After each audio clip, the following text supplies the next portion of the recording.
Well, hey guys, and welcome again into the night. Now, tonight we're just going to do a bit of a review of the Mars MT1000. This is a Oneleaf Mars MT1000LRF thermal scope. Now, I've been sent a couple of these from Oneleaf themselves, and so I'm just going to do a quick unboxing, show you quickly what comes in with it. Then we're going to sit down and talk about all the pros and cons and show you a bit of in the field use. Okay, so we've got a little warranty card, 3-year warranty, so you can do this, contact the support. We've got a user manual, and here's what comes in the box. So this one actually comes with, you got two lenses. This is the 35mm lens, which is interchangeable, and also a 50mm lens on there. We've got the USB-C charging cable or data transfer cable. We've got a HDMI to, I think it's a micro HDMI, mini HDMI port, so you can actually do live video out straight out of the scope. We've got a bunch of O-rings here. Now, these 26, number 26 1.5mm O-rings, you may have to change the O-rings in here just to make it a bit firmer. They are pretty tight to get the lens back on there. I had to put a bit of lubrication on mine, but sometimes if it's too loose and you adjust the focus, you'll actually change the point of impact in that lens. So I did find that, but put the O-ring, bigger O-ring in there. They supply different ones with it, so that fixed the issue with that. They've got spare O-rings for the battery cap, for the USB cover O-rings, and some other ones the same as what's in the come standard in these. The O-rings in there with some screws for your mounts, some Allen keys, and so the hardware. It does come with standard with this mount here, so you got a cantilever mount. It's not a quick release, so you can just tighten those ones up, and that screws onto there. But they also provided me with two different mounting options as well as optional accessories. These are the QD release ones, that's the short one. And also on this other scope, this other one exactly the same. This is a sort of the same as that one virtually, but it's a QD mount as well.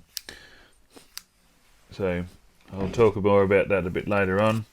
But then it also got a rubberized eye cup there that screws onto the back, and a few caps for, say, over the back of that lens.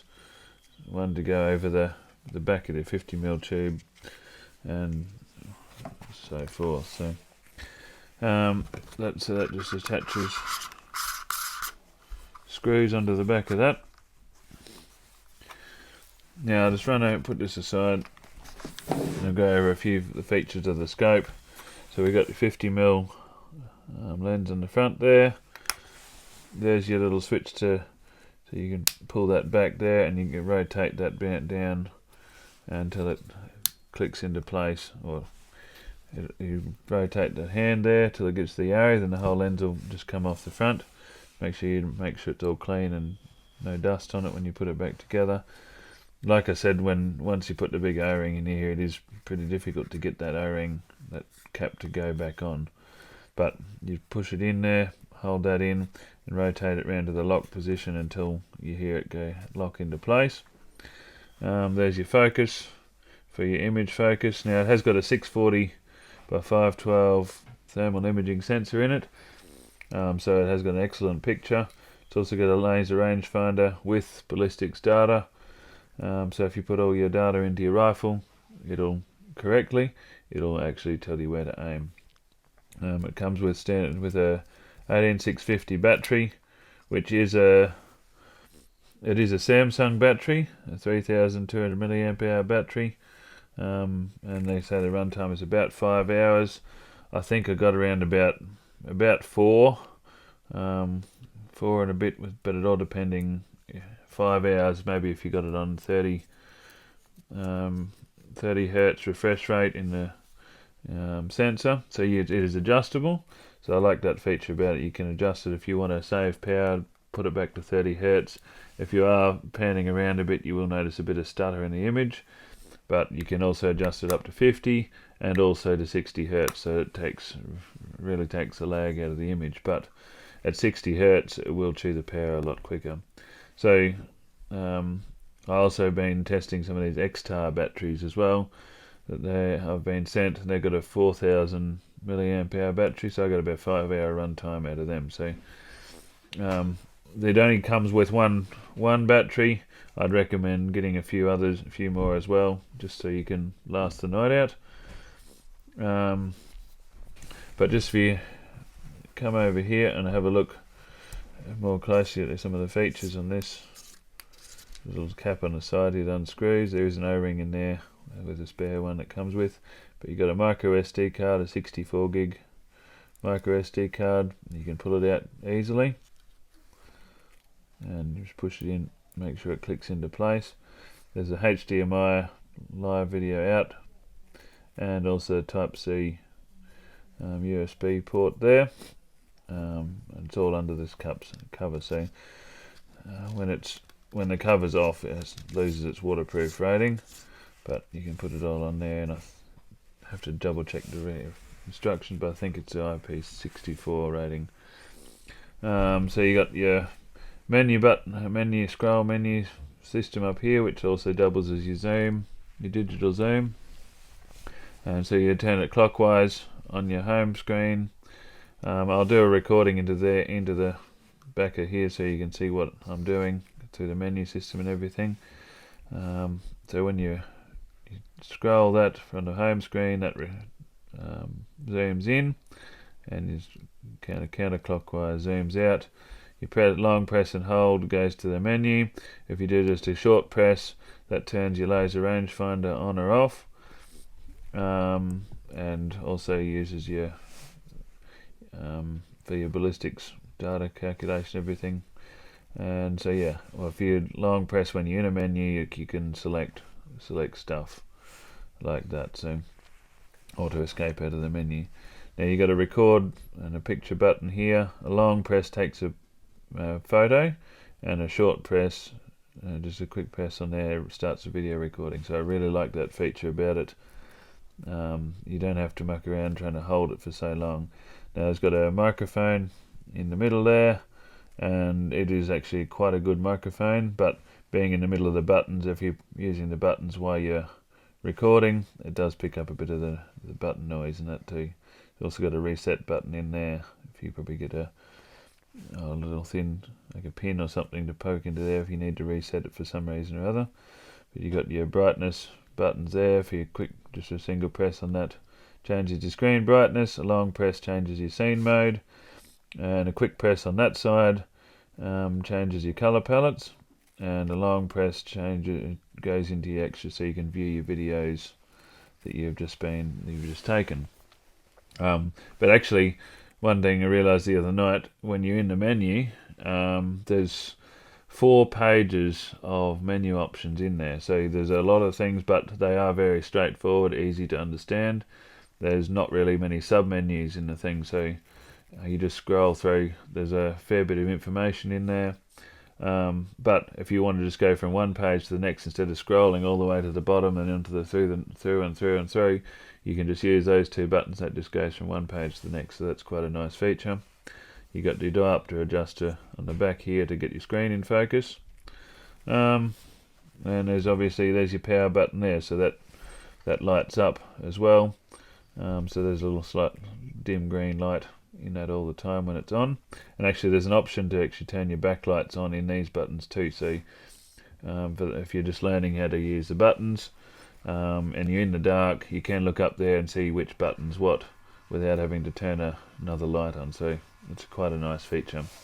But once you get used to it, there's only 3 buttons there. So the front one is just your record button, and the other one's just for the other function. So to turn it on, you long press on there for 3 seconds, and let go, and then it comes up. But it has about a 17 second startup time, I think.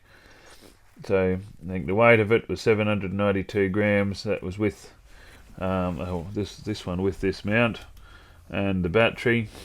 So it's quite a light scope and quite compact. So you could use it as a monocular with the laser rangefinder out that side. If you don't have the mount on there, it is quite comfortable to use as a monocular as well. But being a 640 sensor, as I said before, it has got a very good picture. So anyway, well, I'll just cut now to our night out last night shooting some rabbits and hares, and just so you can see the footage of how the night went panned out, and then we'll sit down and I'll give you a rundown with Ben, and we'll discuss our pros and cons and give you final thoughts about the product. So anyway, sit back now and enjoy the night. Righto, so Ben and I head down tonight to do a bit more shooting, and we're also bringing out a couple of new scopes we've been sent. These are the Oneleaf Mars MT1000, the rangefinder scopes. So they're 640 sensor scope. We've got the Knockpix dome camera mounted on the front to find what we're going to shoot at, and yeah, so we're going to go and try them out and see whether they perform well and whether we can get some bunnies. So we'll see you out there.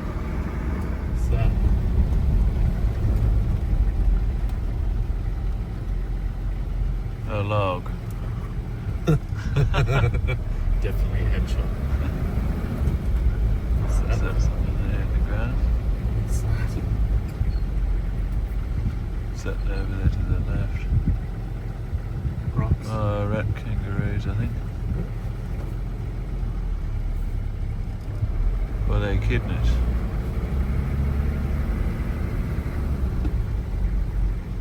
Yeah, an echidna. And there'll be another one over there. There you go. Digging around for something there. Digging for grubs, bandicoot. The first customer tonight with the Oneleaf Mars MT1000. So Ben shot that one. So we'll go over and see if we can find some more. There's some roos. Here's a rangefinder.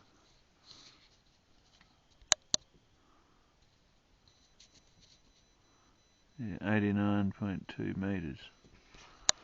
Anyway.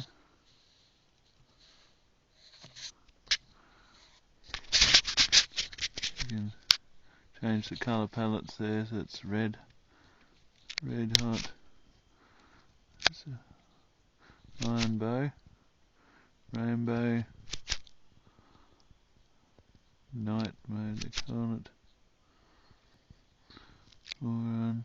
Aurora, whatever it is, red hot, jungle, medical. That's just really weird. I don't even know why they put that on there. So black hot is quite good. You can clearly see the kangaroo. There'll be a doe there coming on heat. Back after her. Back to white hot. Righto, here's the second hare for the night. I think I did him a favour. I think he's blind in that eye. Too. He's got something packed in his eye. It doesn't look like he can see out of it anyway, so probably did him a favour. Anyway, we'll get him back to the ute and keep going. It's a telescopic sight. He can't hit a moving target. They're both behind that tree.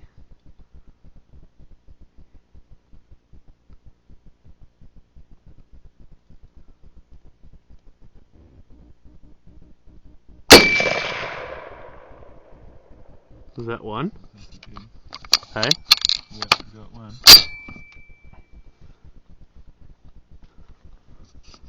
See, it's if you zoom in. Ben just got these ones, a chest shot. It was about 135 metres. There's another one over here. One here. Yeah, 3 rabbits. Not bad little shots. And there's one out. Woo! Look at this. There's one really excellent thing with that little dome camera, dome thermal unit. Ben's got the laser here. He just points it right at it, and I walked up and just found this rabbit I shot. So I'm not going to show you any more because there's not much more to show you other than that. Anyway, you can see at least that rifle shooting, and the thermal scope's nice and clear to see what we're shooting at. There's the other one out there though. Head shell. Oh yeah. Oof. You got that.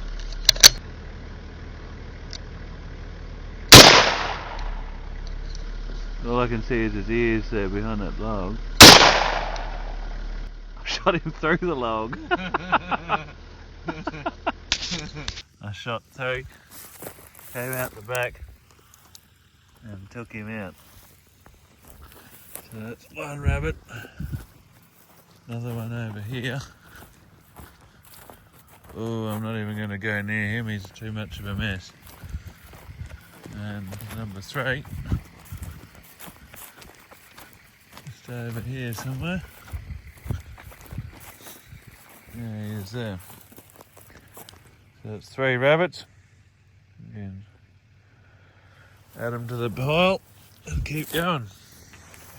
Righto, so we're going to crack on now with these, with our final thoughts and sort of discuss our user experience of these scopes. Now we took them both out last night, had one on each gun, and we were both using them. And the end result, I think, well, I quite liked it. Did you enjoy using it as well? Yes, Yeah. yes, I enjoyed using it. Well, it's a 640 sensor. Yeah. That's really what it is. It's Yeah. a 640 sensor. It really has a really nice picture. Like I was It performed well. quite impressed with the picture quality of it. Yeah. And it's very simple to use. I like how it's virtually, it's got the power button. It also doubles when you push press it when it's on. Oh, there's a bug in my ear. Just buzzed straight in there. But when you press it when it's on, you press that. Just give it one press and just blacks the screen out, so it just goes into sleep mode. But just got your scroll wheel button at the top and those 3 buttons, and that's it. So very, very simple to operate. Very easy to navigate to the menu with just turning the knob on the top and just a simple press to select. I quite like it. Is very simple to use, and it's got some nice features like There's no Ben's menus. just turned this one on. It's got you can see the backlight display button. So as I said earlier in the video, if you are new to using it, and it is you're out and shooting in the dark, sometimes you've got to take your eye off and have a look up there to see which button to press, but you don't need to turn a torch on because those actually lit up the whole time. They're not real bright. Yeah, they're not real bright. So you're not going to give away your position too easy. Yeah. But rangefinder does work. It is pretty accurate, and it actually gives you into the 1/10 of a meter increments as well, with a 640 sensor, and it is a 20 millikelvin sensor as well, so it does pick up a fair bit of detail in the image. What else have we got? The price of it is I think I'm not really exactly know. sure from their website. I think it's in US dollars. I'm not exactly sure the exchange rate of it, so I think I'm pretty sure it'll be around about just under $2,500. It'll be between $2,000 and $2,500 Australian, Maybe something like I that. think. So, which is quite a cheap thermal scope having a 640 sensor. Another cool feature is the interchangeable lenses. I prefer to use these 50mm just because it gives you a little bit more, or a little bit higher base magnification. But if you're shooting at pigs or something at real close range, then you probably want to put the 35mm on and just go back to 2 times base magnification. But it's 2.8 times in with Base the 50mm lens. magnification with the 50mm lens, yeah. But the other, actually, the really good thing is the you can change the hertz, the refresh rate of this thermal sensor.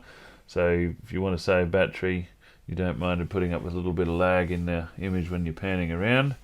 You can go to 30 hertz, but I prefer to stick it on 50 because it's not quite using as much power as when it's on 60 hertz, but it still get a pretty good pictures, not really any lag in it either. But the 60 hertz will chew your battery quicker, but there's next to no lag at all. Like, there's no noticeable lag. Yeah, I think quite nice. I think I ran this on the 60 hertz. I think it ran all night last night on that, and I changed over the battery when we're up the back there. I don't know. Yeah. So I think they advertise about a 5-hour runtime, but I think it was more like 4. 150 hertz. That's the only mode I've tested it on.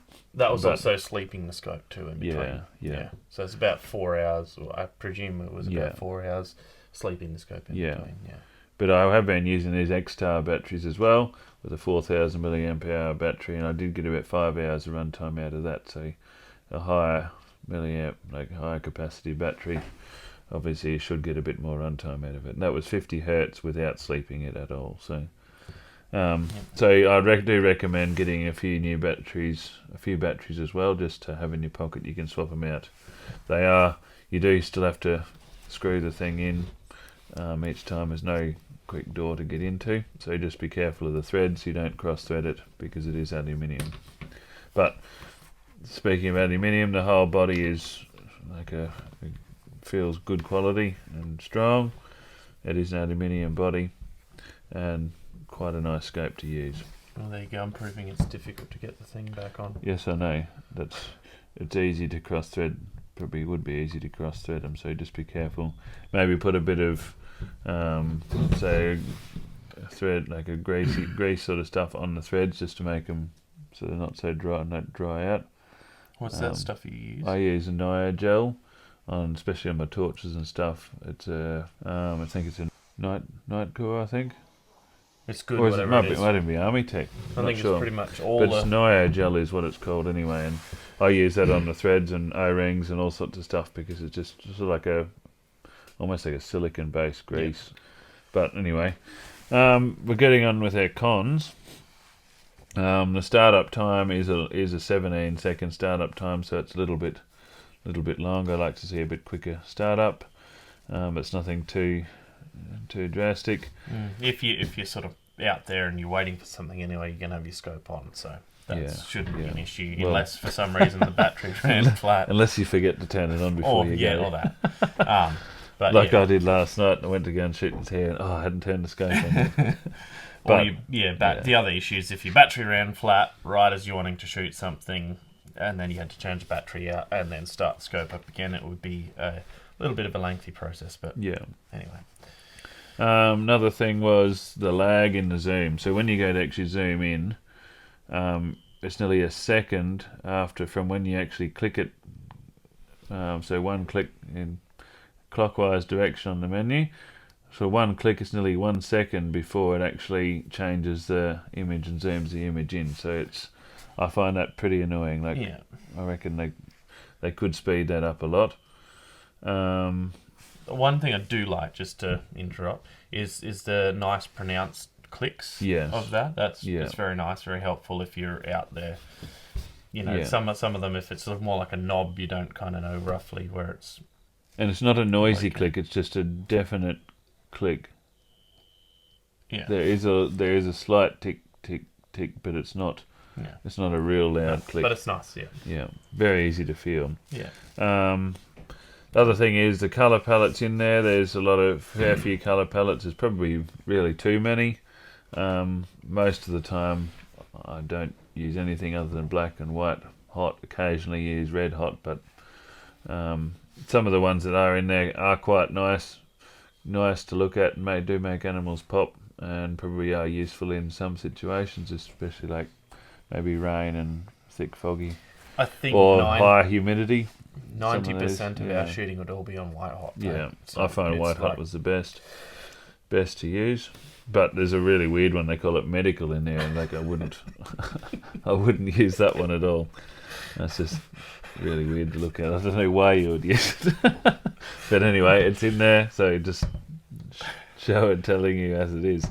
But as I go through the video, we'll put a bit of B-roll over here so you can see some of the things we're talking about in the menu. But I'll have to film it through my phone because you can't see it. Like when you're recording in here, when it's taking a video, you can't even use the menu. So you have to actually stop it recording so you can use the menu. And if you got auto record turned on, as soon as you turn it on, it starts recording. So then you got to stop it recording so you can actually get into your menu to change any of your settings. So yeah. So I guess auto record, it would be good if you're starting your scope up to shoot something straight away. Other than that, it's probably nearly to have it off. Would you say it'd be nearly more, I don't know, better? Yeah, I'll leave auto record off. Yeah. But as I said earlier, I really like that you just push the button once to start recording. One thing I do like about this is the compass can be turned off in this one. Yeah. And the all the widgets on the side. That's what the gyroscope, yeah, and I don't know. They call them widgets, I think. Anyway, the things that you don't usually use. It can be turned on or off, and you can have. There's also a function here to calibrate that whole thing as well. Yeah, all the display bar down the bottom, you can switch that off too. So if you enjoy shooting with those things on, it is in the scope.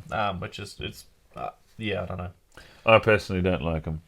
I don't use them, so I turn them off if I can. Yeah, and that's the good thing is you can turn it on or off if you wish to. Yeah, even as I said before, the display thing down the bottom of the screen, you can turn that off, so it'll go off, and if you press the menu button once, it'll turn the display on, so it gives you all your battery information, your lens, all the other information down the bottom, the scene mode you're in. But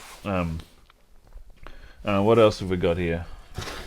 Return to zero. Yeah, with these QD mounts, they're not returning to zero. Like we took them off the rifle, put them back on. I'll put a bit of footage up here if you can see sort of the best we can. The target was at 100 meters.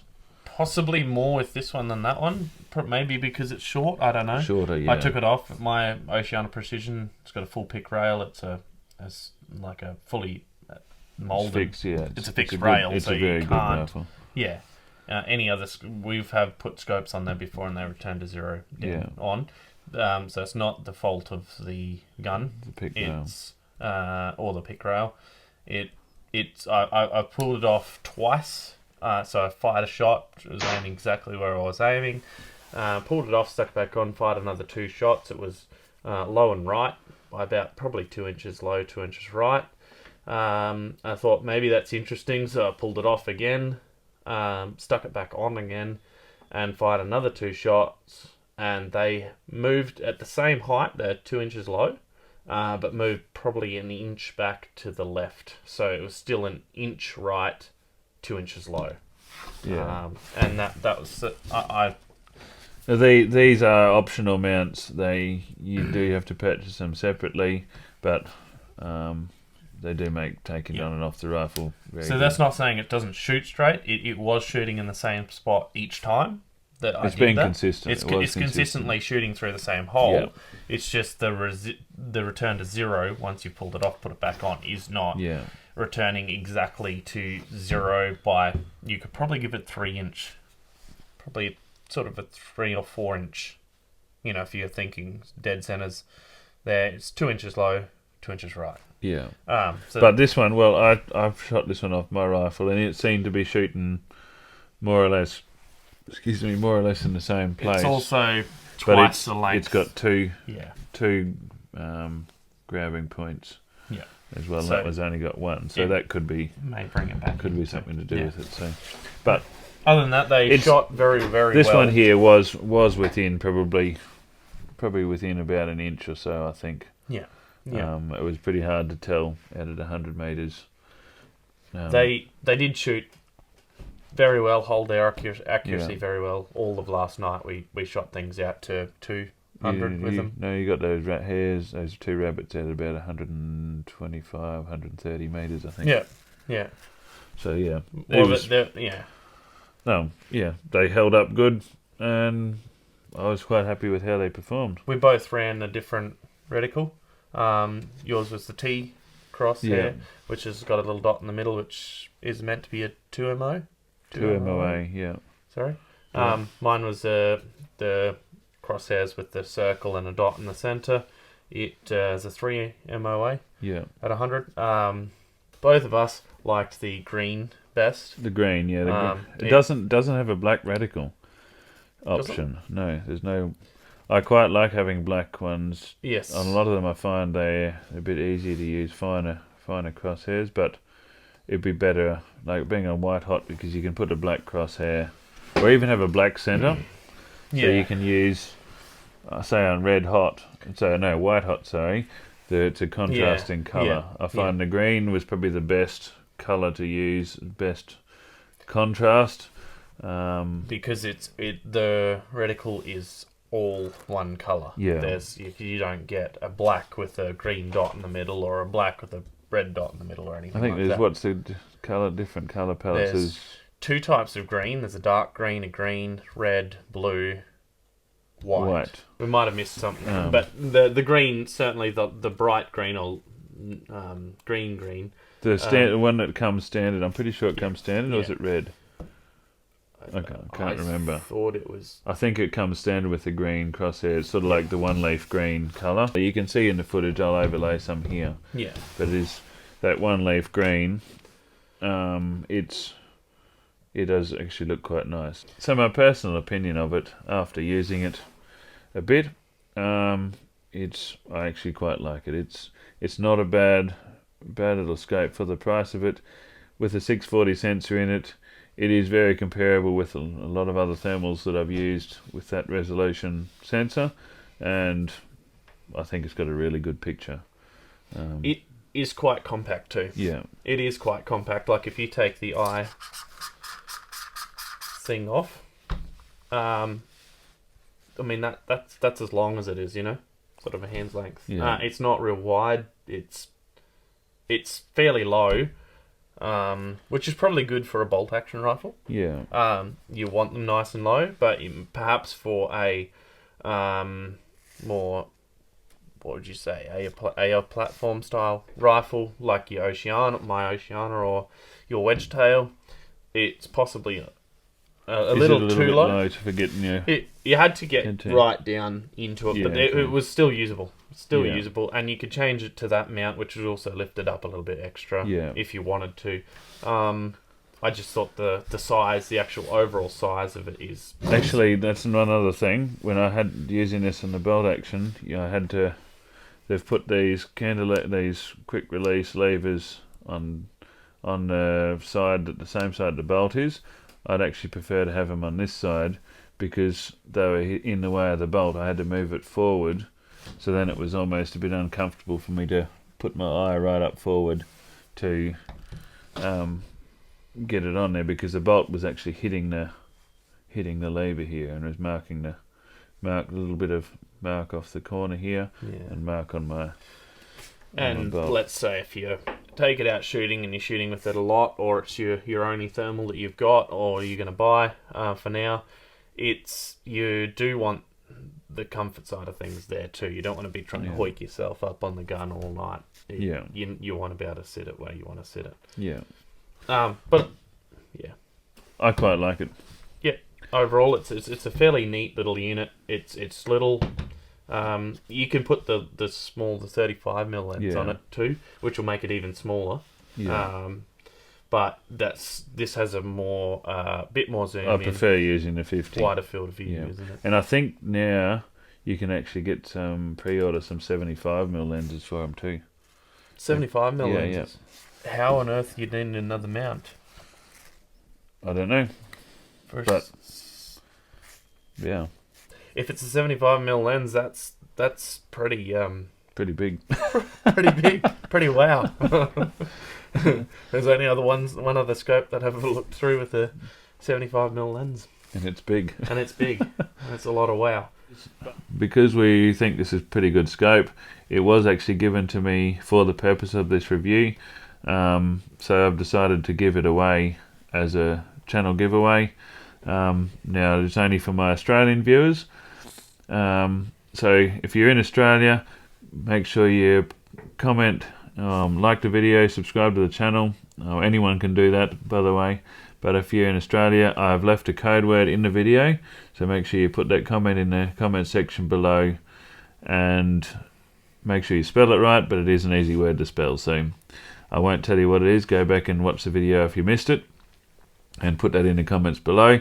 In a week's time, I will do a draw, and I'll use a random comment picker website that just randomly selects a comment with that code word in it, and your name will be drawn out. So I'll give you further instructions in a public post on my YouTube channel and on Facebook.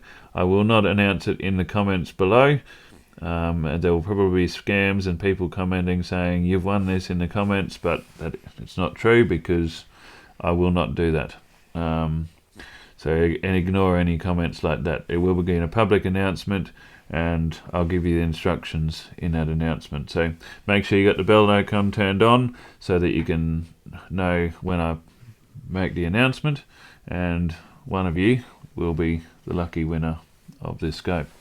So anyway, and unfortunately, if you don't respond, if you don't respond, get back to me within 3 days of me doing the announcement, I will do a redraw. So but I'll leave in the description below all the comments, all the terms and conditions for the giveaway, and also I'll have the product link so you can go and view this scope, read up more about it, and what's the optional accessories you can get with it as well. So if you do want to check out the scope more, go to the link below as well. So anyway, thanks to Oneleaf for sending it out to do the review on. And if you did like the video, make sure you give it a thumbs up. And if you haven't already, make sure you subscribe to the channel and turn on the bell notification. So yeah, nice little scope. I quite like it. Anyway, we'll catch you on the next video.